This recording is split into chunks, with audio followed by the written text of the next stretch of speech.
It's Nicky Boy from Omaha, Nebraska.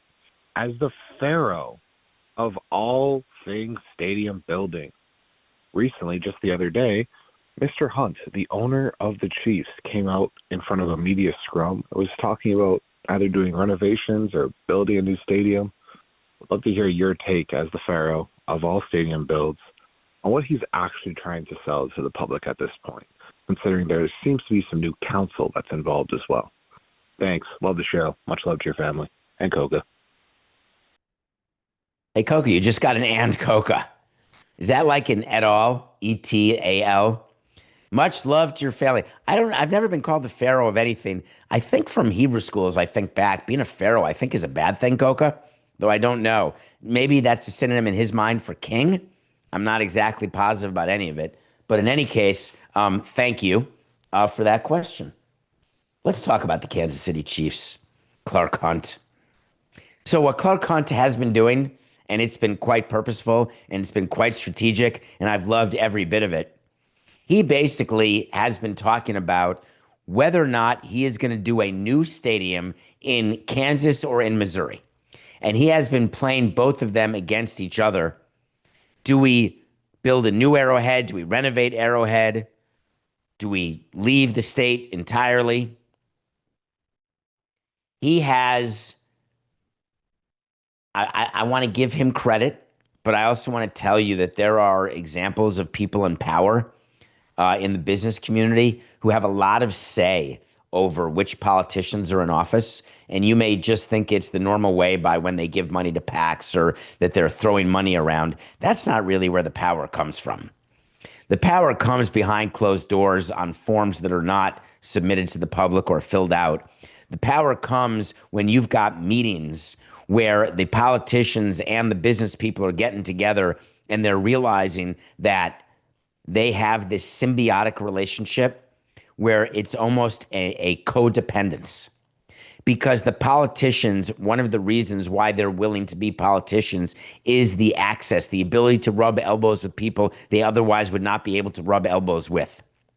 The dynamic of the business community meeting with the politicians, holding them in complete contempt for their lack of intelligence, their lack of anything, but knowing that they have the keys to the cash safe, that these businessmen who all have egos the size of Christmas Day look at these politicians and try to say, hey, you mean something to me. You're so important here. Let's have drinks. Let's talk. I'm going to bring you in. You're going to meet a bunch of other important people.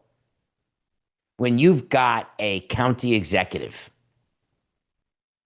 in Missouri, take that as an example. There are times when you want that county executive out. There's times when you want the mayor out. There's times when you want a city commissioner, a county commissioner out because they are stopping you from accomplishing what you want to accomplish. And I'm not talking about just sports here, folks. I'm talking about people who do business in a community, even in the shadows. And that's not a negative. It just means that it's not on the front page every day. There's not a section in your paper. It's not 10 hours of sports talk media. There is not 10 hours of media about what's going on with Amazon. But believe me, Amazon is involved in local elections, countywide elections, state elections, because it impacts their business significantly. And we're all trying to make more money for our businesses. So what Clark Hunt has been doing, he came out and said, and he was talking to KMBC here, we've had some preliminary conversations with the new county executive. He obviously has a lot of things on his plate, but he expressed eagerness to work with us, and we expect to expand those conversations in the coming weeks. Why is this noteworthy to me? It's noteworthy because this new county executive is the replacement county executive, replacing someone who got recalled. When there's an ouster of somebody, whether it's a mayor or a county executive, the power brokers in that community are very aware of who's being recalled and who is being replaced, who's coming in, who's going out, what is the impact to the business, not just the business of sports, all of them. For Clark Hunt to come out and give comments about the new county executive made me smile because we are now at crunch time. He's still thinking about renovating Arrowhead, thinking about building a new stadium somewhere in Missouri or somewhere in Kansas. He's got to get answers. One thing that you do as an owner of a team, and Clark Hunt is really good at this. Not everybody is, but he's really good at it. It's the hiding of the timeline.